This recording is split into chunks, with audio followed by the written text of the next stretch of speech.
Rain by FlameOfFaith. My student, are you certain you wanted to try again today? Of course! The unicorn insisted. Every night, no matter what. Princess Celestia sighed. She and Twilight stood, facing each other, in front of the door. Twilight looked up at her teacher with a hopeful yet naive gaze. Her student certainly had both motivation and discipline, but she was perhaps lacking when it came to wisdom and patience. Twilight, perhaps you should take a day off. The white alicorn looked outside. Don't you want to go to bed early for a change? Sometimes, Twilight wondered if her teacher was ever a young filly like herself. Going to bed early? Who would want that? But Princess, Twilight pouted. you promised you would watch me every night until I did it. Celestia cringed. She did make a promise a week prior, but only so the poor filly would stop practicing and get some sleep. She had been attempting the spell for 3 hours straight without success. Even after a week of nightly practices, her student still had yet to manage it. You know, Twilight, this spell is meant for ponies much older than yourself. Why don't you... But Celestia, I'm so close. You watched me all those other nights. Yes, Twilight. The princess answered. But on those nights it was not pouring rain. Twilight stopped her pleading for a second to look outside.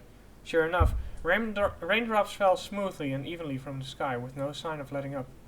If she went outside there tonight, she would be drenched, and so would Princess Celestia. But what did that matter? Twilight resolved to attempt the spell every night, and she was so close. Please, Princess. Twilight put on what she thought was her cutest bleeding face. Celestia sighed. She supposed a little rain never hurt any pony. Very well, Twilight. Just one more try. One try couldn't take that long, could it? How much energy could the little filly have? Yay! Thank you, Princess. Twilight was already bouncing out the door, charging into the pouring rain. Celestia sighed a second time and followed her out. It was going to be a long night. The rain drummed against Twilight, each raindrop pressing her down. She felt each one hit her, and she wished she could hit each one back. But she had one more important thing to worry about now. The unicorn blocked out the rain and tried to look expectantly at her teacher. Sure enough, the princess had followed her out, despite looking a bit unhappy with the situation. Celestia gave her a nod. Alright, time to start. Twilight closed her eyes and began focusing on gathering her magic. Just like any other night, she told herself. Rain or shine made no difference. The power came from within her, and she slowly pulled it out, focusing it in her horn. For some reason, the power was moving slowly. It was taking her a while to gather the amount she needed. Could it be because of the... No. It wasn't because of the weather. The rain did not matter. She forced herself to drag more magic into her horn. Bit by bit, the power grew, and every addition put even more strain on the young unicorn. Alright, Twilight thought. According to her calculations, that should be enough energy. She opened her eyes to see her horn glowing with a violet aura, made more visible by the darkness of the night, and less visible by the annoying rain. Celestia nodded with approval, and Twilight beamed with pride. One step, complete. Now for the tricky part. Twilight focused hard, her body tense with concentration. The idea was to bring out her physical self towards the magic, or the magic towards her physical self.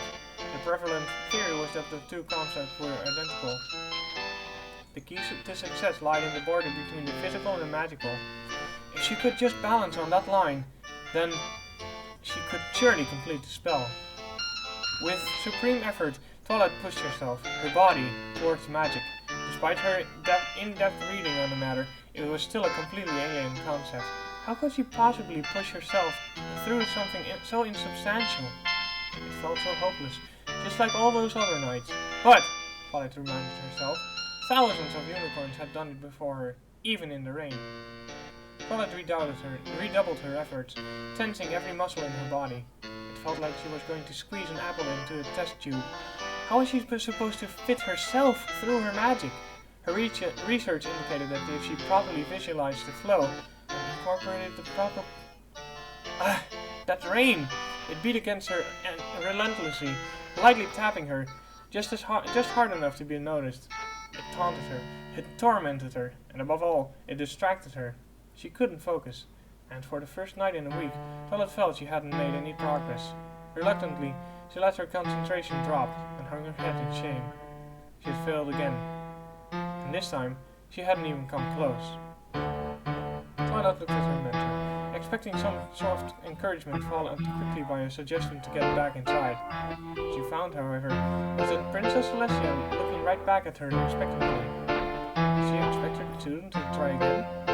For once, Twilight didn't feel like giving a second attempt. Maybe she should just tell the princess that she didn't feel up to it. And then Twilight realized that her teacher wasn't waiting for her second attempt. She was waiting for the first one. Somehow, Twilight hadn't realized the magic was in her horn. It still glowed with energy, and even though the unicorn wasn't subconsciously holding it. Twilight puzzled this mystery for a moment. She reached out with her mind and touched the magic. It was whole. It was complete. It was pure. She realized that some part of her mind was holding magic there gently, allowing it to swirl and flow without leaving. Then Twilight realized something else. The rain. She no longer felt the drumming of drops against her back, even though it was raining harder than ever. What she did feel was the flow of water. It didn't just hit her, it flowed onto her and around her. She was in the rain, not under it, and she was undeniably part of it as well. At least, she thought with a laugh. She was quite wet.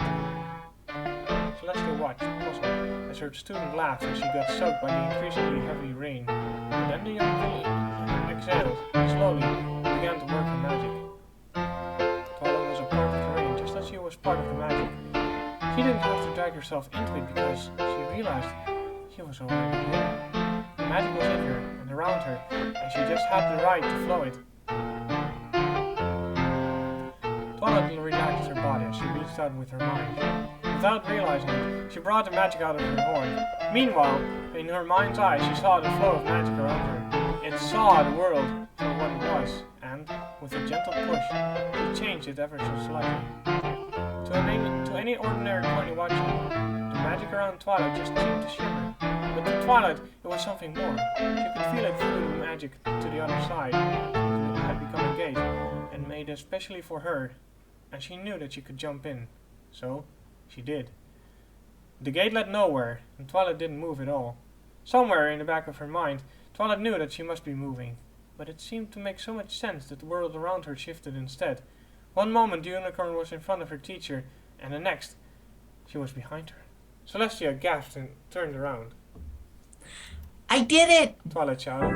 Finally, the spell was hers. Her knees were shaking, her eyes were unfocused, and her head was spinning. She felt amazing. Very good, my faithful student.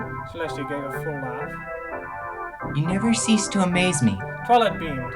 A lot of grown-up unicorns didn't even know how to teleport, but Twilight had done it only as a filly. If she had the energy, she would have done it again.